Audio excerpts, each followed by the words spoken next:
Hello friends, I'm sitting here warping up my low yarn Inkle loom, which, as I pointed out in my recent review, is a gorgeous loom. I'll link to the review and the assembly video for this loom underneath this video in case you missed those.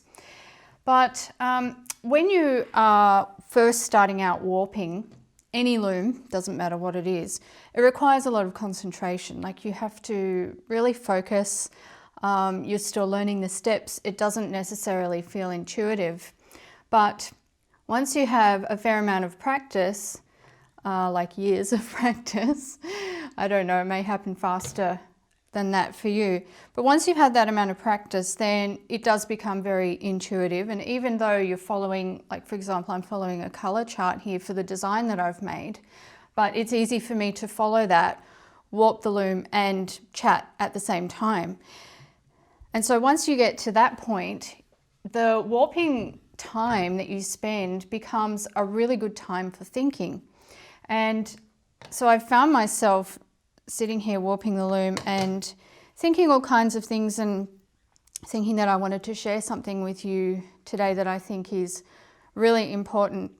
Now, normally I would put this kind of more personal content on my second channel, but I know that I just don't have the reach there that I have on this channel, and I think it's too important of a message to not share with as many people as possible.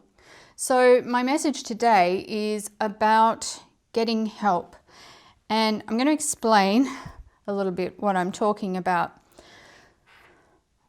Whether it's getting help with just something basic that you need, whether it's getting help so that you have more rest time for yourself, or whether you are at crisis point and you feel like, I don't know, like you need to just stick it out, or that, you know, things will just come good. Well, that's good if you've got that optimistic attitude.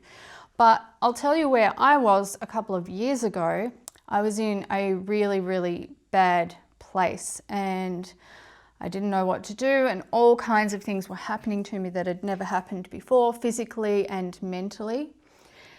And, you know, I've always had the idea, this is one of the great things about getting older, is you realize that a lot of your preconceived ideas were not quite right, or maybe that you're partway there, but not all the way there. So I always had the idea that if you have a problem, you pray about it, and then God will help you with the problem.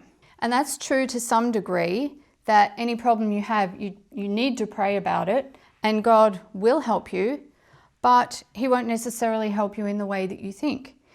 We are working people. We are made to do things. We are people of action. And I think maybe this is one of the reasons that a lot of people fall away from their faith, is they say, well, I prayed and nothing happened, or I prayed and things got worse.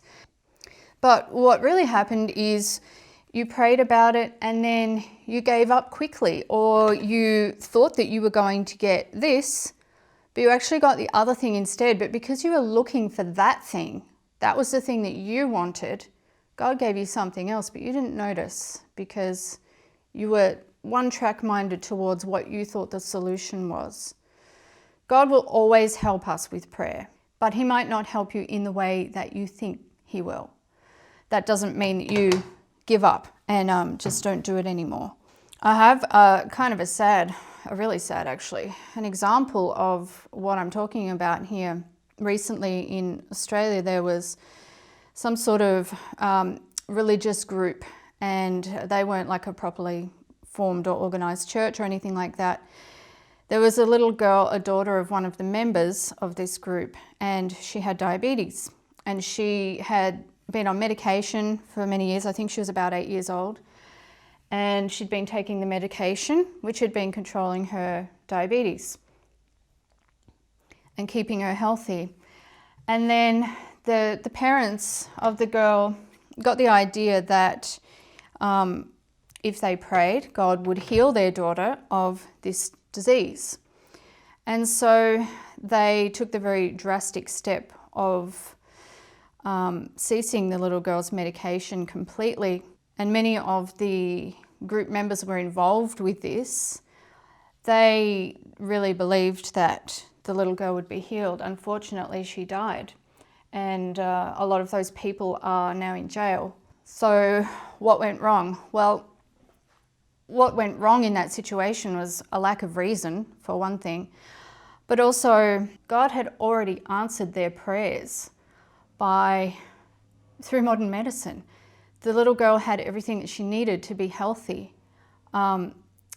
Through their medical teams, throughout the years, whatever, they had worked with the parents to make sure that the girl was getting exactly what she needed.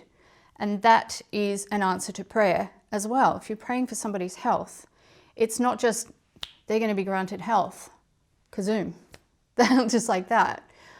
It can be putting someone in your way that's the right person to be able to help you.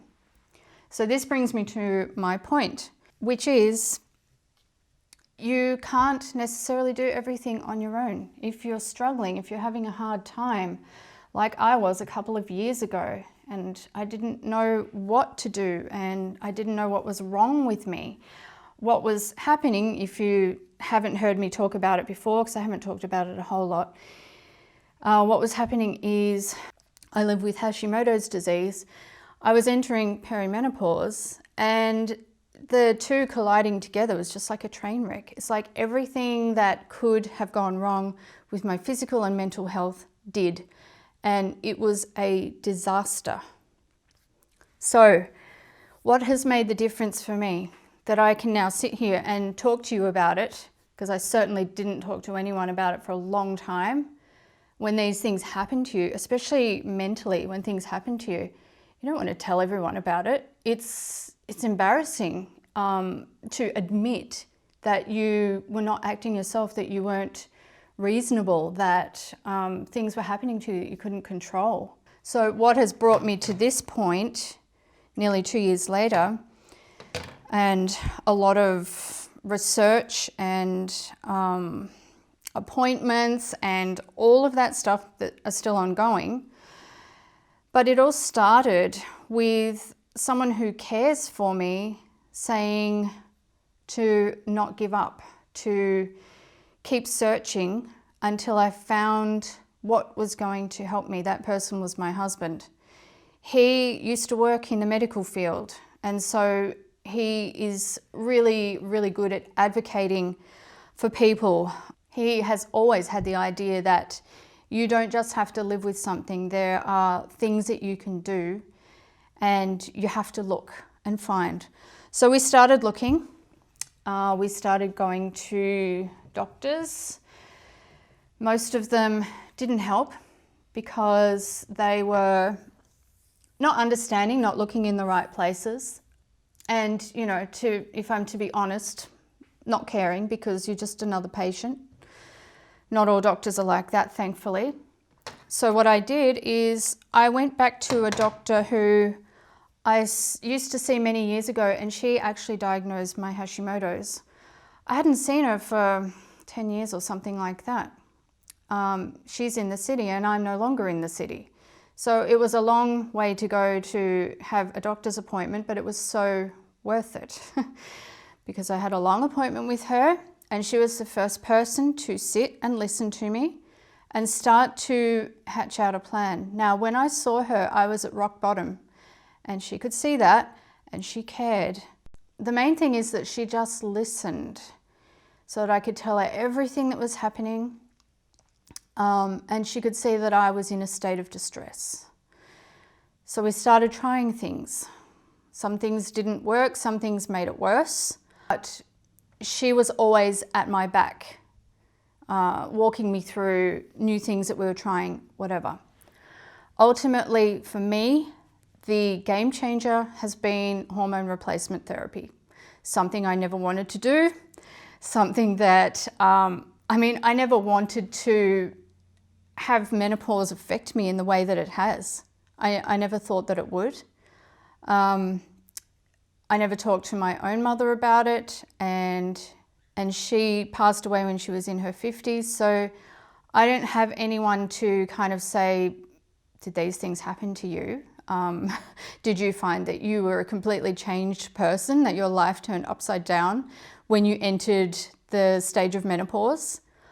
I mean, I'd seen around maybe, you know, the odd documentary talking about menopause and stuff, but, you know, you're not interested in the things that are not affecting you at the time. And I didn't even know at the start that it was menopause that was doing this to me, in combination with my autoimmune disease. So it's been a real learning journey.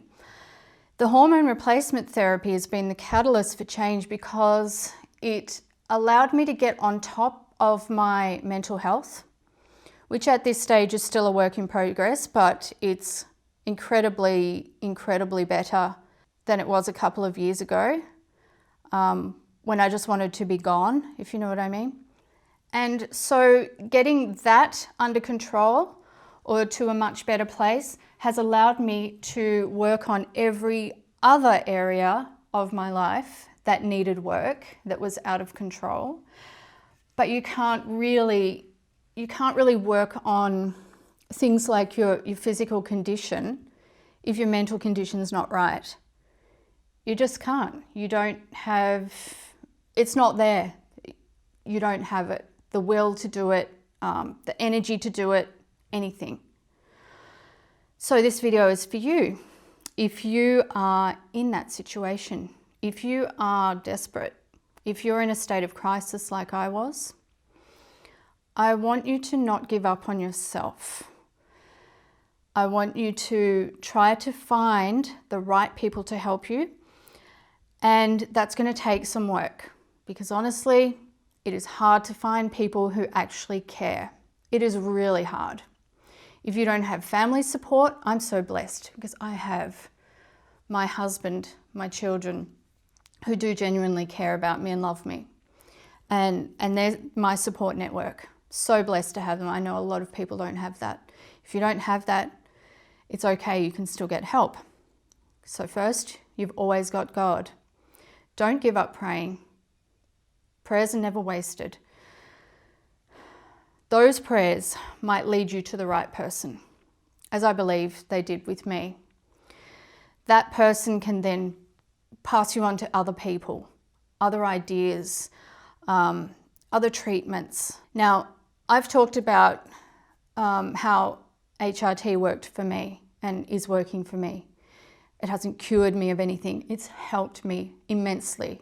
And I'm not promoting it at all. As I said, I never wanted to be on it myself and never thought that I would need to be. But when you're at crisis point, you're willing to try things. You're willing to forget the ideas or the beliefs that you had before about certain things, because you need to get better. You need to get better. And you can. If you right now are feeling the worst you ever felt, I want you to believe me that you can get better. And I believe you will get better. You just need the right help. And whether it's just talking to somebody, sometimes that makes all the difference. If you don't have anyone in your life that you can talk to honestly and just lay it all out, sometimes you need a professional to talk to. Sometimes it's going to be a medication. If you are worried about taking certain medications, let's say, you know, when I first started looking for answers, I tried some anti-anxiety medications, so I was desperate. I never wanted to be on anti-anxiety medications or anti-depression medications. But on the medical scale of depression and anxiety, I was in the worst category. And so I had to let go of all the things that I thought about certain medications, whatever, and just go, God, I'm in your hands. I'm going to try whatever you put in my way. So I tried a couple of medications to begin with. They didn't work for me. One made me feel like a zombie, which doesn't help when you're already feeling very bad. And the other one I had an allergic reaction to. That's one of my new joys in life, is being allergic to anything and everything, and blowing up like a marshmallow and going to hospital and getting on steroids to try and bring the inflammation down, and being on antihistamines and all that fun stuff. But I'm at a point now where that is not happening very much. It's great.